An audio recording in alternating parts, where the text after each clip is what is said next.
नमस्कार साथियों, एक बार फिर से स्वागत है आप सभी के चहेते चैनल चंदेल्स गुरुकुल में। तो साथियों, आज की वीडियो में हम डिस्कस करेंगे जितनी अभी 26 मई 2020 से जुड़े करंट क्वेश्चंस बन सकते थे। इस वीडियो का पीडीएफ आपको नीचे डिस्क्रिप्शन में मिल जाएगा, तो पीडीएफ को डाउनलोड कर लीजिए। और अगर आपने अब तक हमारा चैनल सब्सक्राइब नहीं किया है तो चैनल को सब्सक्राइब कर लीजिए और नोटिफिकेशन बेल को ऑन कर लीजिए। तो चलिए स्टार्ट करते हैं इस प्यारे से लेक्चर को एक मोटिवेशन कोट्स के साथ। तो जो आज का मोटिवेशन कोट्स है वो है साथियों, जिंदगी में मिल रही बार बार असफलताओं से निराश नहीं होना चाहिए। कभी कभी गुच्छे में लगी आखिरी चाबी भी ताला खोल देती है।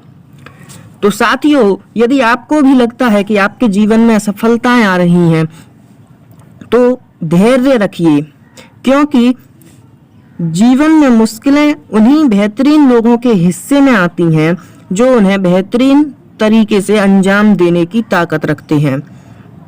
आप धैर्य रखिए, धैर्य को मत खोइए। एक उम्मीद की किरण आपको असफल से सफल मार्ग पर ले जा सकती है। केवल आपको उस किरण का इंतजार करना है और जैसे ही वो किरण आपको दिखे, आपको अपने असफल मार्ग से सफल मार्ग पर चले जाना है। तो चलिए सबसे पहले लेते हैं पहला क्वेश्चन। और पहले क्वेश्चन में कहा गया कि हाल ही में नेशनल मेमोरियल डे कब मनाया गया। तो इसका जो सही आंसर है वो है 25 मई। प्रत्येक वर्ष नेशनल मेमोरियल डे 25 मई को मनाया जाता है। इस दिन को मनाने का उद्देश्य प्रथम विश्व युद्ध में शहीद हुए सैनिकों को श्रद्धांजलि देना है। इस दिन जो प्रथम विश्व युद्ध में शहीद हुए थे सैनिक, उनको श्रद्धांजलि दी जाती है तथा उन सभी पुरुषों और महिलाओं को सम्मान इस दिन मनाया जाता है। यानी कि जो पुरुष और महिलाएं हैं उन्हें इस दिन सम्मान दिया जाता है या उन्हें पुरस्कृत किया जाता है। इस दिन को डेकोरेटिंग डे भी कहते हैं, क्योंकि इस दिन शहीदों की जो कब्र होती हैं या फिर जहां शहीद दफनाए जाते हैं वहां उनकी उस जगह पर फूलों से और अन्य सजाने के सामान से वहां उनकी वो सजाई जाती है, इसलिए इसे डेकोरेटिंग डे भी कहते हैं। तो चलिए क्वेश्चन लेते हैं सेकंड।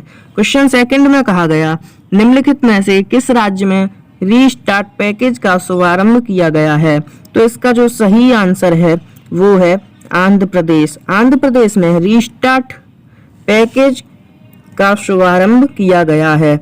इस पैकेज का उद्देश्य लॉकडाउन से प्रभावित सूक्ष्म, छोटे और मध्यम उद्यम यानी कि एंटरप्रेन्योर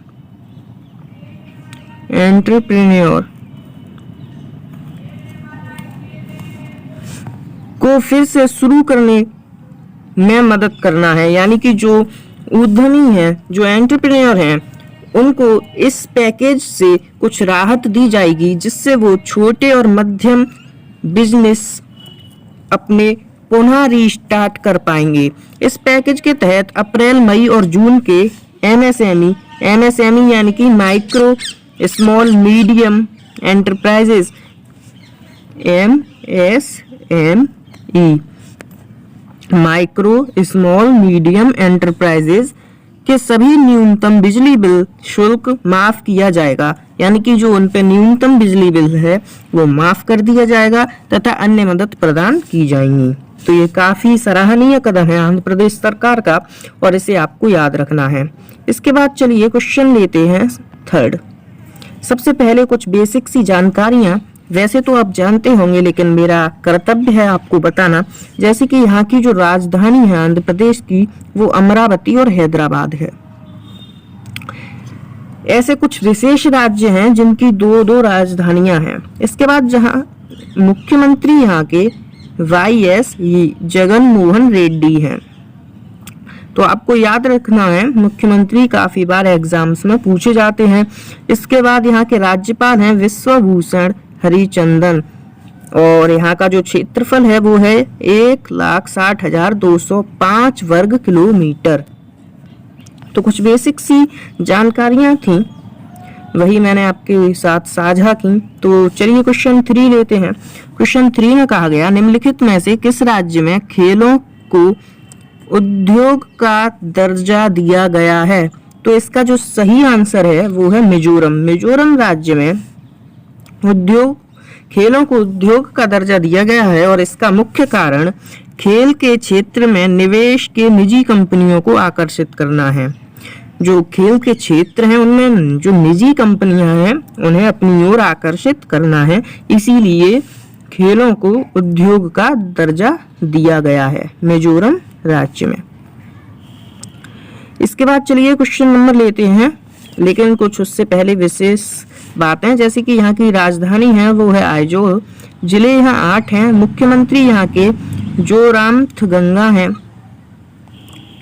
जोरामथंगा, और राज्यपाल PS श्रीधरन पिल्लई, और यहाँ जो विधानसभा सीटें हैं वो 40 हैं, राज्यसभा सीट 1 है और लोकसभा सीटें 13 हैं। तो ये कुछ बेसिक सी जानकारियां थी, वही मैंने आपके साथ साझा की। संभवतः आपको याद होंगी क्योंकि आप कंपटीशन लेवल के एग्जाम की तैयारी कर रही हैं और ऐसी जानकारियां आपको याद होनी चाहिए। तो चलिए क्वेश्चन नंबर लेते हैं 4। क्वेश्चन नंबर 4 में कहा गया, मई 2020 में जोमेटो ने किसे अपना सह संस्थापक बनाया है? तो इसका जो सही आंसर है वो है मोहित गुप्ता। मोहित गुप्ता को अभी हाल ही में जोमेटो ने अपना सह संस्थापक बनाया है। इससे पूर्व ये जोमेटो के CEO थे, यानी कि चीफ एग्जीक्यूटिव ऑफिसर। तो चलिए इसके बाद क्वेश्चन नंबर लेते हैं 5। क्वेश्चन नंबर 5 में कहा गया, हाल ही में किस राज्य के मुख्यमंत्री ने कोरोना वायरस संक्रमण के कारण मरने वालों के परिजनों को 4 लाख रुपए की सहायता राशि देने की घोषणा की है? तो जो इसका सही आंसर है वो है बिहार। बिहार राज्य के जो मुख्यमंत्री हैं नीतीश कुमार, उन्होंने 4 लाख रुपए कोरोना वायरस से संक्रमित लोगों को मरने पर उनके परिवार को दिए जाएंगे। हाल ही में बिहार के मुख्यमंत्री ने कोरोना वायरस संक्रमण के कारण मरने वालों के परिजनों को 4 लाख रुपए देने की बात कही है, या सहायता करने की बात कही है, या घोषणा की है।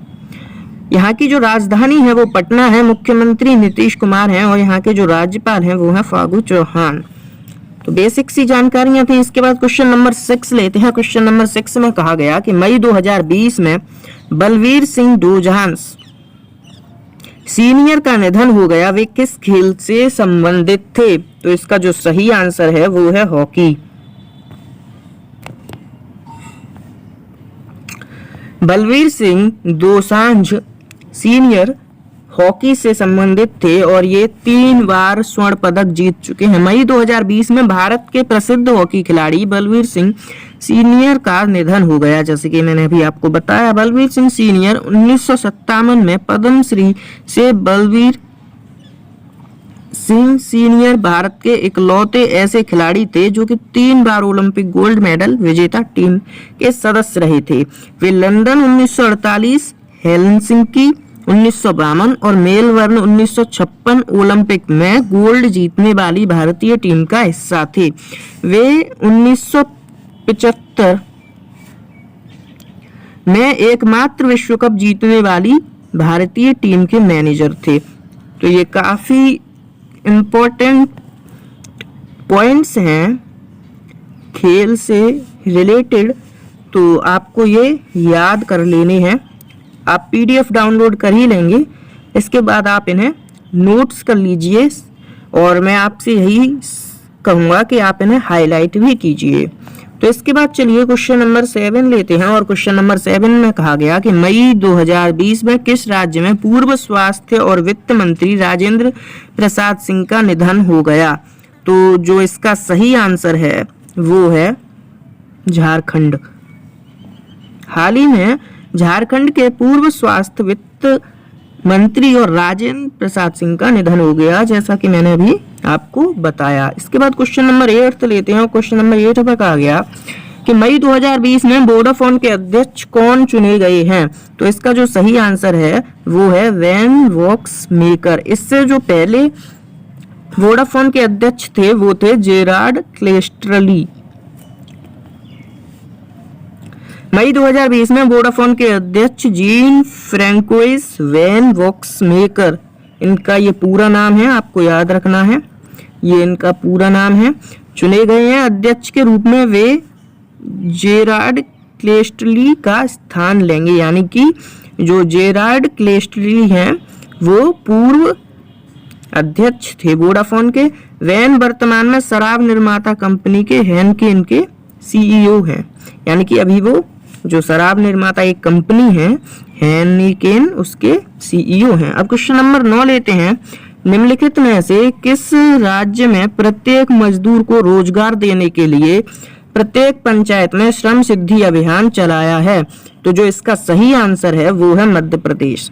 मध्य प्रदेश में अभी हाल ही में प्रवासी मजदूरों के लौटने पर प्रत्येक पंचायत में श्रम सिद्धि अभियान चलाया है। इस योजना के अंतर्गत ऐसे प्रवासी मजदूर यानी कि माइग्रेंट जो मध्य प्रदेश के बाहर के राज्यों से घर लौटे हैं, उन्हें भी मनरेगा जॉब कार्ड दिए जाएंगे। ये मध्य प्रदेश सरकार ने काफी अच्छा कदम उठाया है और ये कदम सराहनीय है, इसलिए इस कदम की हम मध्य प्रदेश सरकार से प्रशंसा करते हैं।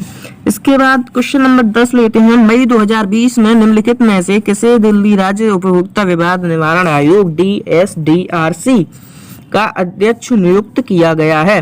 तो जो इसका सही आंसर है वो है संगीता ढींगरा। अभी हाल ही में संगीता ढींगरा को मई 2020 में दिल्ली उच्च न्यायालय की न्यायाधीश न्यायमूर्ति संगीता ढींगरा सहगल को दिल्ली राज्य उपभोक्ता विवाद निवारण आयोग यानी कि DSDRC का अध्यक्ष नियुक्त किया गया है। यानी कि आपको एक बात और याद रखनी है कि ये उच्च न्यायालय की न्यायाधीश भी थी और अब इन्हें दिल्ली राज्य उपभोक्ता विवाद निवारण आयोग DSDRC का अध्यक्ष नियुक्त किया गया है। तो ये इस वीडियो का लास्ट क्वेश्चन था। अब इस वीडियो को यहीं खत्म करते हैं। अगर आपने अब तक चैनल सब्सक्राइब नहीं किया है तो चैनल को सब्सक्राइब कर लीजिए, वीडियो को लाइक कर दीजिए। अगर आपका कोई सुझाव है या कोई प्रश्न है तो आप कमेंट सेक्शन में कमेंट कीजिए। इस वीडियो को ज़्यादा से ज़्यादा शेयर कीजिए जिससे आपके फ्रेंड्स की भी मदद हो सके और वो भी इस PDF को डाउनलोड कर सकें। और इस वीडियो को देखने के लिए आप सभी का बहुत बहुत धन्यवाद।